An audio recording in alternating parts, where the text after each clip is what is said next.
All right, hello everyone, this is Mr. Crozier. I'm going to give you some help with our assignment, the even problems here. I've done one of each type of problem, so hopefully this should help you get done with your assignment. Problem number 8 says find u dot v. Well, that is the dot product. You want to make sure you have your reference sheet. This Vector Basics has everything you need to know. First off is the dot product right here. We take two vectors, multiply the x component, multiply the y component, add them together. So you'd simply have 6 times negative 2 plus 10 times 3, negative 12 plus 30, 18. That is the dot product. Dot product, do these steps, that's all the answer is. Number 16 says using vectors u is 3, 3 and v is negative 4, 2, find this expression. Well, the first one says I have 3 u's, so I have 3 of these. So I have 1, 1, 2, 3, add them all up. This becomes 9, 9. This part is 9, 9. I could have just multiplied it by 3, but I added them, same thing.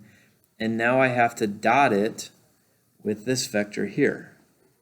So now we have to do this dot product process, all right? And we dot product it, and we have negative 36. Plus a positive 18 is a negative 18. Then it asks, is it a vector or is it a scalar? Well, a vector looks like a vector. And a scalar is a number. So this is a scalar. Just some vocabulary. These are vectors, vector, vector, scalar right there. All right, some help down here. Well, what do you have to do if it looks like this? Well, you take the number 2 and you minus it by the magnitude of this vector. And how do you find the magnitude? Well, that's Pythagorean theorem. So you find the magnitude, 2 minus the magnitude. What do you do on something like 24? Well, it's order of operations. You find this dot product, get that number. Find this dot product, get that number, subtract them. All right, 42 asks you to draw the vectors. Well, let's draw them. Hopefully you can do it neater than I am right now. I'm just trying to do it real quick. 6, 3, 1, 2, 3, 4, 5, 6, up 3. There's vector u. All right, negative 4, 4, 1, 2, 3, 4, 1, 2, 3, 4. There's vector v. Question is being asked, well, what's the angle?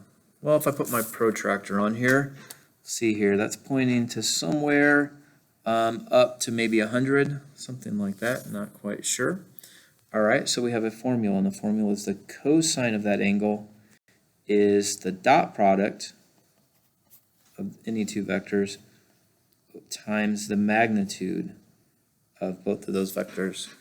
So go ahead and fill this out, and we have cosine of theta is the dot product. If you dot those together, well, that's a thing, whoops. The dot product is negative 12, and the two magnitudes are root 45 and root 32. If you put that in your calculator neatly, you will get 0.316, and if you inverse tangent, you'll get 108.4, which is what my drawing looks like.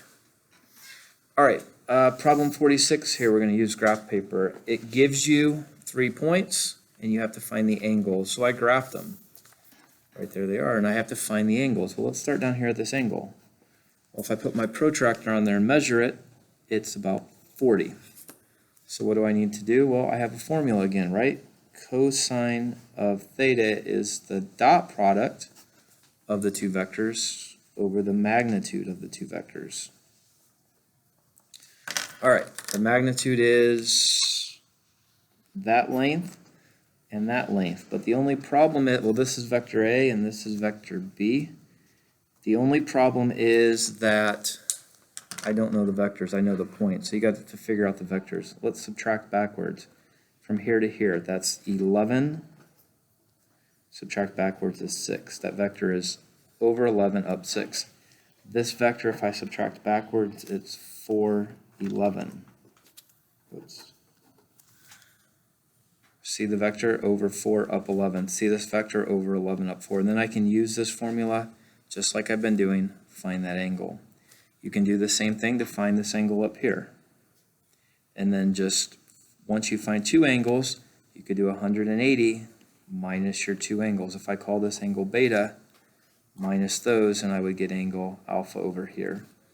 So you can just make sure that you switch it. If you talk about this angle, then this vector going this way and this way, this one's going to be reversed now. It's going to be a -4 and down 11.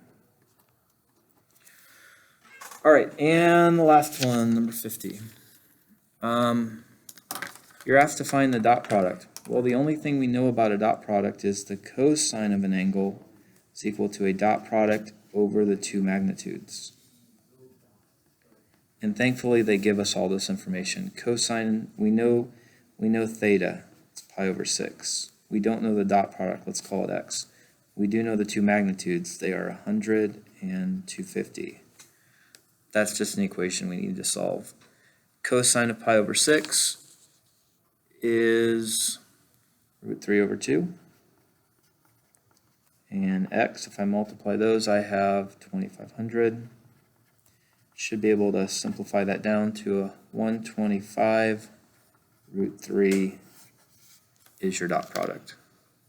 All right, when you get down to the last section, you have to figure out if they're orthogonal. Well, the rule is, well, orthogonal means 90 degrees. If the dot product is 0, then it's orthogonal. If it's not 0, it's not orthogonal. It's not a right angle. So just run it through the dot product. All right, I hope this helps with your homework.